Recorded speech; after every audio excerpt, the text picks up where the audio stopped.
Magandang araw po sa inyong lahat mga kabayan at welcome back. Dito po sa PNR at ito nga mga karibyo natin, speaker, umamin. Nako, PBBM ayaw pa ring umamin, binulgar na. Nako, yan mga kabayan, patungkol po yan ng ating alamin at bibigyan ng komento ngayong araw na ito. Pero bago pong lahat, kung bago ka pa lang at di pa pinapag-subscribe sa ating munting channel, please don't forget to subscribe. At palike na rin po ng video ito. Maraming salamat po. At eto na nga, simulan na po natin to. Sawa na ang bayan ko sa pagnanakaw ng tao.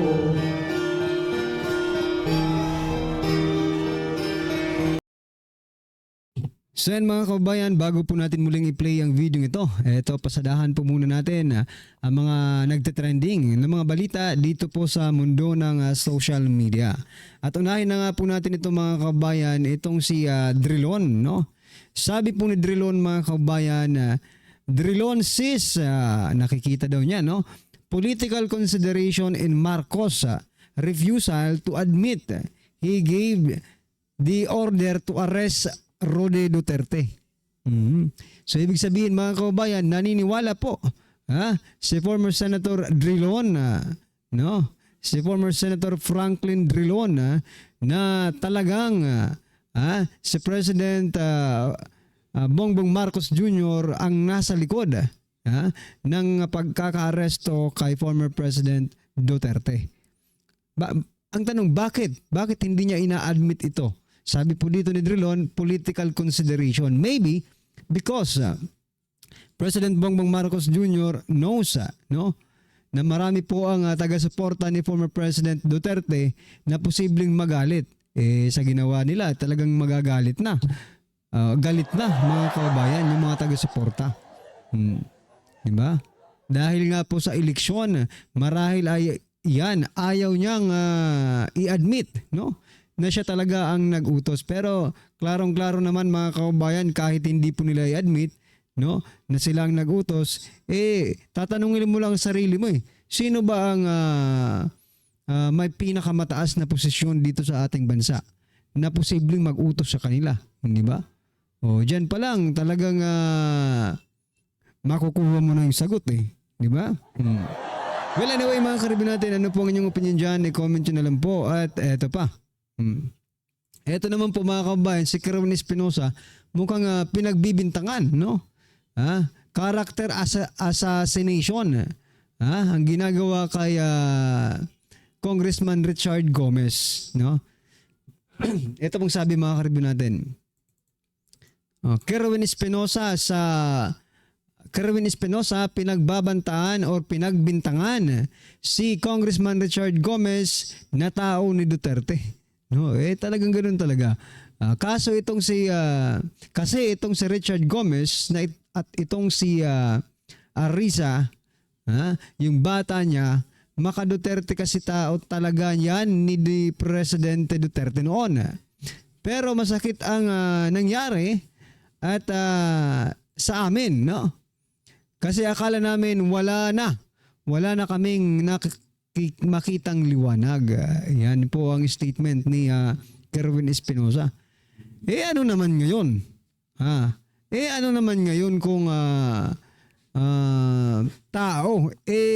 Talagang tao. Lahat ng politiko noon, tao po ni Duterte kasi siya po ang presidente. Lalo na kung sumusuporta ka pa sa war on illegal drugs. No? Alam niyo bakit mga kababayan? Kasi nga po napakasulido, no?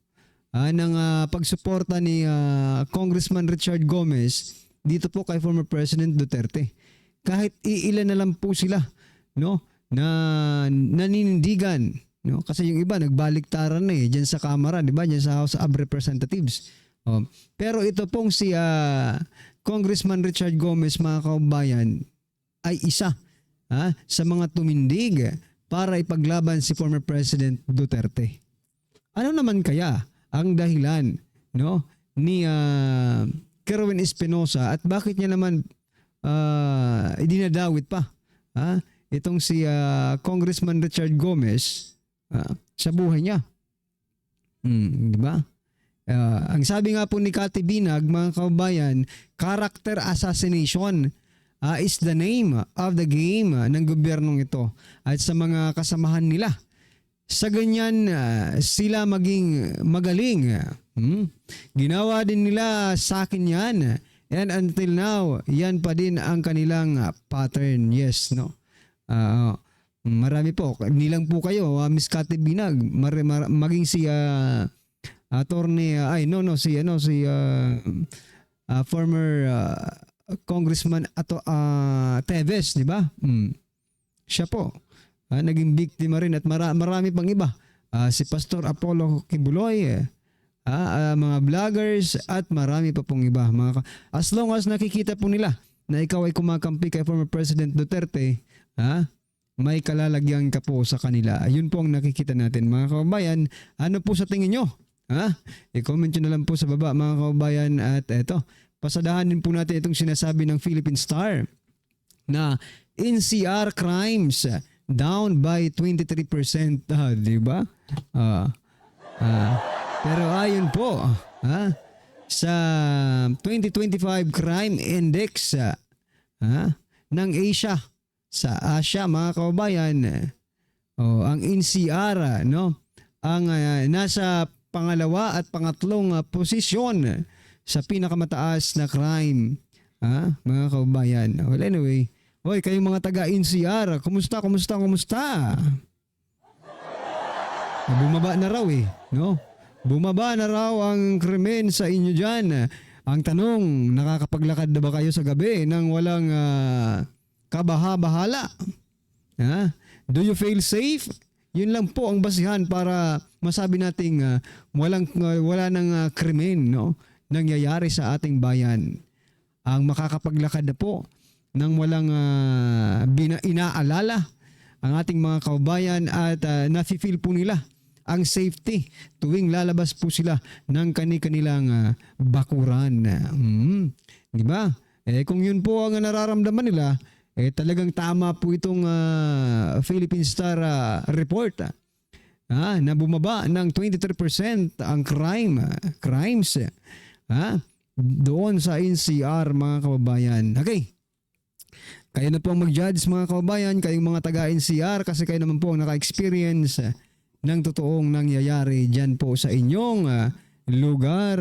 Okay, alright. Ito pa, mga kababayan, pasadahan din po natin ito bago natin i-play yung video. Sabi po ni Attorney Harry Roque in relation to crime index, mga kababayan, crime rate, pagtaas ng krimen sa bansa dahil sa pagpaparesto ni PBBM kay former PRRD.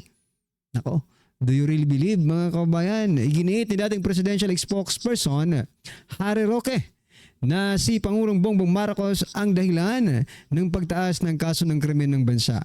Well, anyway, parang gano'n na nga, mga kababayan, sapagkat this bad element of the society, wala na po silang kinatatakutan. Wala po silang kinatatakutan because they believe. Mas naniniwala pa nga siguro, I'm not pretty sure, but maybe.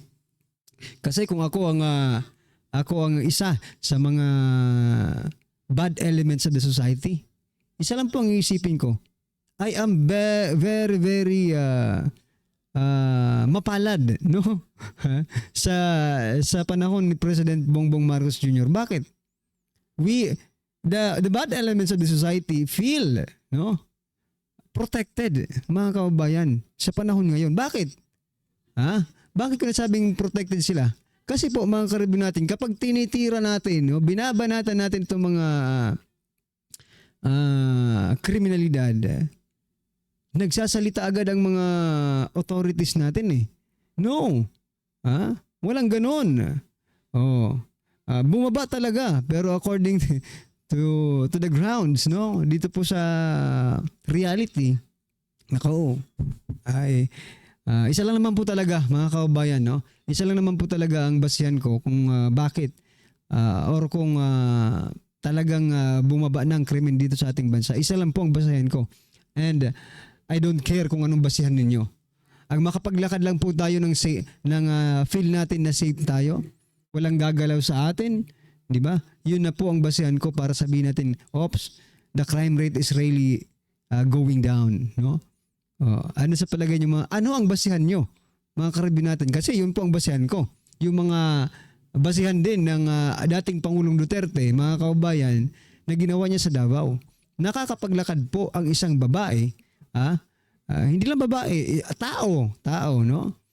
Ng madaling araw nang walang gumagalaw sa kanya.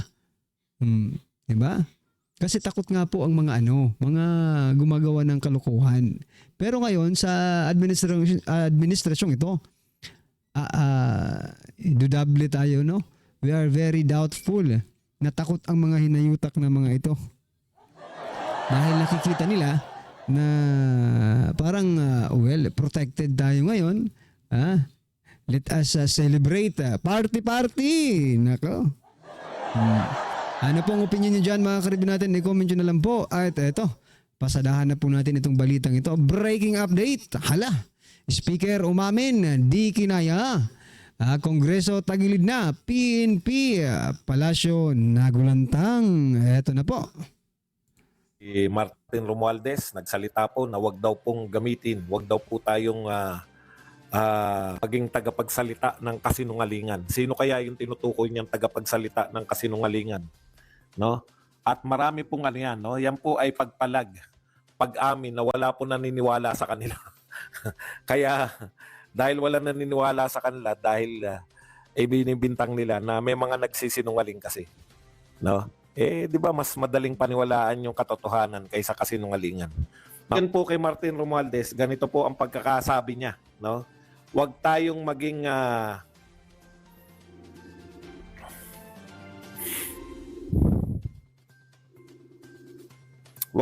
maging tagapagsalita ng kasinungalingan. Ayan, tuloy natin kung ano ba itong sinasabi ni Martin Romualdez. While real crime is going down, fabricated stories and scripted videos are spreading like wildfire online. Fear is being peddled for clicks and views. That's not just a response. Speaking of fabricated crime videos, mga kababayan, baka nga, no? Yung nangyari kay Kerwin Espinosa, di ba? Bago lang yan, very fresh, mga kababayan. Baka nga fabricated, mga karibin natin, to show something, to prove something, and to get the sympathy of their constituents, mga karibin natin. Election di ba?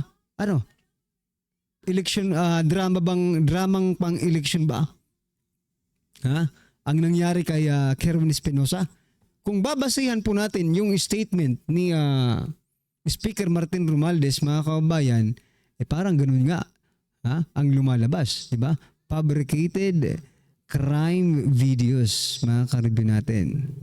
Tapos ibibintang sa iba para silang magmukhang kawawa, paawa effect. Nako. Responsible, it's dangerous.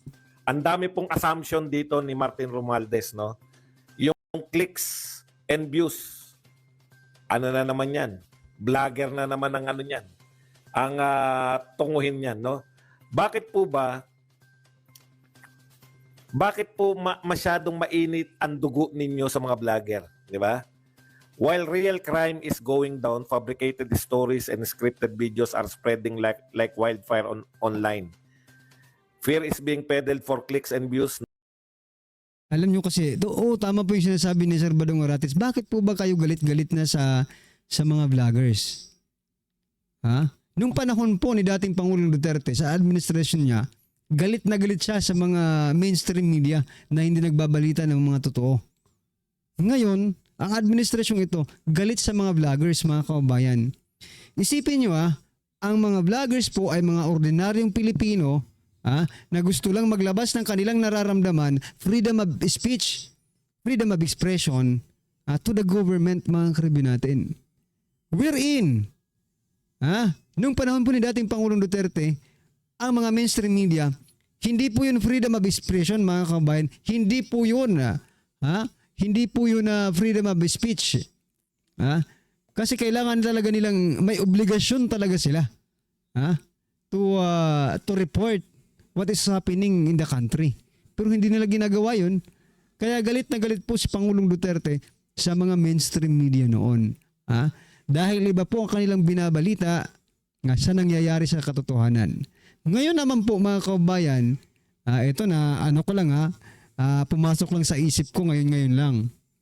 Baka maaaring galit sila sa mga vloggers dahil mga karibin natin, tinatamaan talaga sila sa mga sinasabi ng mga vloggers. Bakit ka naman, kung ikaw ang opisyal ng gobyerno, bakit ka naman magagalit kung sabihan kayong magnanakaw? Kung hindi ka naman magnanakaw, bakit ka magagalit? Di ba? Ibig sabihin lang yan mga karibin natin, may tinatamaan sa bawat salita ng mga vloggers. Di ba? Well anyway, ano po ang inyong opinion dyan mga kababayan? I-comment nyo na lang po.